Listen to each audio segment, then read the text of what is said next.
শ্রমকোড বাতিলের দাবিতে ফারাক্কায় এলআইসি এজেন্টদের ধর্মঘট। সড়ক কর্মীরা কেন্দ্রীয় ট্রেড ইউনিয়ন ও বিভিন্ন ফেডারেশনের ডাকে আজ দেশব্যাপী সাধারণ ধর্মঘটের সমর্থনে সরব হলেন এলআইসি এজেন্ট ও কর্মীরা। মুর্শিদাবাদের ফারাক্কা স্যাটেলাইট অফিসের সামনে এলআইসি এজেন্টস অর্গানাইজেশন অফ ইন্ডিয়ার পক্ষ থেকে বিক্ষোভ প্রদর্শন ধর্মঘট পালন করা হয়।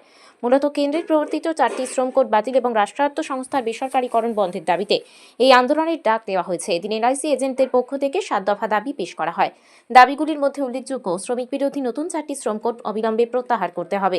এলআইসি সহ সমস্ত রাষ্ট্রায়ত্ত সংস্থার বেসরকারীকরণ বন্ধ করতে হবে। বীমা ক্ষেত্রে 100% প্রত্যক্ষ বিদেশি বিনিয়োগের সিদ্ধান্তের প্রতিবাদ জানানো হয়। এজেন্টদের কমিশন কমানো চলবে না, গ্র্যাচুইটির পরিমাণ বাড়িয়ে 25 লক্ষ টাকা করতে হবে। এজেন্ট ও তাদের পরিবারের জন্য মেডিক্লেম সুবিধা চালু করতে হবে। গ্রুপ ইন্স্যুরেন্সের বয়সসীমা বাড়িয়ে 85 বছর পর্যন্ত করতে হবে। ফারাক্কায় আন্দোলনের নেতৃত্বে থাকা বলরাম মণ্ডল বলেন, শ্রমিকদের স্বার্থে এই ধর্মঘটের ডাক দেওয়া হয়েছে। শ্রমকোড কার্যকর হলে শ্রমিকরা তাদের ন্যায্য অধিকার থেকে বঞ্চিত হবেন। 8 ঘন্টার পরিবর্তে 12 ঘন্টা ডিউটি করতে বাধ্য করা হতে পারে। এদিন ফারাক্কা এলাকায় ধর্মঘটের প্রভাব স্পষ্টভাবে লক্ষ্য করা যায়। এলআইসি অফিস ছাড়াও অ্যাক্সিস ব্যাংক, আইসিডিএস সহ বিভিন্ন সরকারি ও বেসরকারি পরিষেবা আংশিক বা সম্পূর্ণভাবে বন্ধ ছিল। তবে পরীক্ষার্থীদের কথা বিবেচনা করে পরিবহন ও স্কুল কলেজ সংক্রান্ত জরুরি পরিষেবাগুলিতে ধর্মঘটের আওতার বাইরে আনা হয়। সাধারণত আজকে আমরা দেশ এবং রাজ্যব্যাপী শ্রমজীবী মানুষ এবং ক্ষেত মজুর, এলআইসির এজেন্ট এবং এলআইসির কর্মী, ব্যাংক কর্মী এবং এনটিপিসি অম্বুজা সমস্ত যারা কর্মী আছে, সমস্তের যে শ্রম কোড, এই শ্রম কোডের দাবিতে আমরা মূলত আজকে 12 ঘন্টার ধর্মঘট ডেকেছি এবং এজেন্টদের পক্ষ থেকে লিখাও agent of LIC organisation of ইন্ডিয়ার পক্ষ থেকে আমরা 7 দফার দাবি ডেকেছি। 1 নম্বরে হচ্ছে যে রাষ্ট্রীয় বেসরকারীকরণ করা চলবে না। 2 নম্বরে হচ্ছে এজেন্টদের কমিশন কমানো চলবে না।